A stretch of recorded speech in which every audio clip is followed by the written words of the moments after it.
আমরা এবার symbol edit এবং রিপ্লেস করার প্রক্রিয়া সম্পর্কে জানব। আমরা আমাদের পূর্বের লেসনেই আমরা কিভাবে কোনো একটি অবজেক্টকে সিম্বলে রূপান্তর করতে হয় তা দেখেছি এবং সেই সিম্বলকে বিভিন্নভাবে কিভাবে আমরা আমাদের ডকুমেন্টে ব্যবহার করতে পারি তাও আমরা দেখেছি।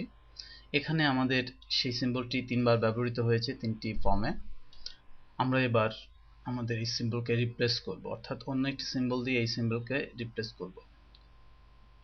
ধরুন আমি এই সিম্বলটিকে রিপ্লেস করতে চাচ্ছি এই সিম্বল দিয়ে। তাহলে আমি এই সিম্বলটি নির্বাচন করলাম। প্রথমে যে সিম্বলটিকে আমরা রিপ্লেস করব সেটিকে নির্বাচন করব এবং যে সিম্বলটি দিয়ে রিপ্লেস করব সেই সিম্বলটি নির্বাচন করব। আমরা এর যে পপআপ মেনু আছে সেখান থেকে আমরা রিপ্লেস সিম্বল দিলেই লক্ষ্য করুন যে আমার ওই সিম্বলটি পরিবর্তিত হয়ে যে সিম্বলটি আমরা নির্বাচন করেছিলাম সেই সিম্বলে পরিণত হলো। আমি কন্ট্রোল জেড চাপছি আনডু করার জন্য।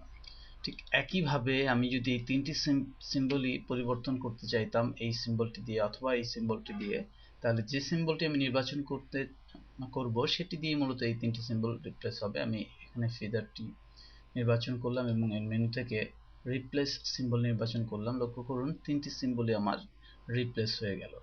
এভাবে করে আমি আমার ডকুমেন্টে ব্যবহৃত কোনো সিম্বলকে পরিবর্তন করে অন্য যে কোনো সিম্বল দিয়ে রিপ্লেস করতে পারি। আমি কন্ট্রোল জেড চাপছি আনডু করার জন্য। এবার আমি দেখব কিভাবে আমাদের সিম্বলকে আমরা এডিট করতে পারি। লক্ষ্য করুন এই সিম্বলগুলো আমরা যখন এর কালার চেঞ্জ করছি সিম্বলের উপর কিন্তু কালারটি প্রয়োগ হচ্ছে না। আমি যখন অন্য কালার নির্বাচন করছি এর উপর কিন্তু প্রয়োগ হচ্ছে না।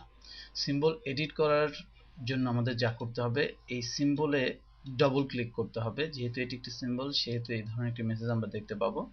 এবার আমি এটি নির্বাচন করব। এখন আমি যদি এর কালার পরিবর্তন করি সেটি এর উপর প্রযোজ্য হবে।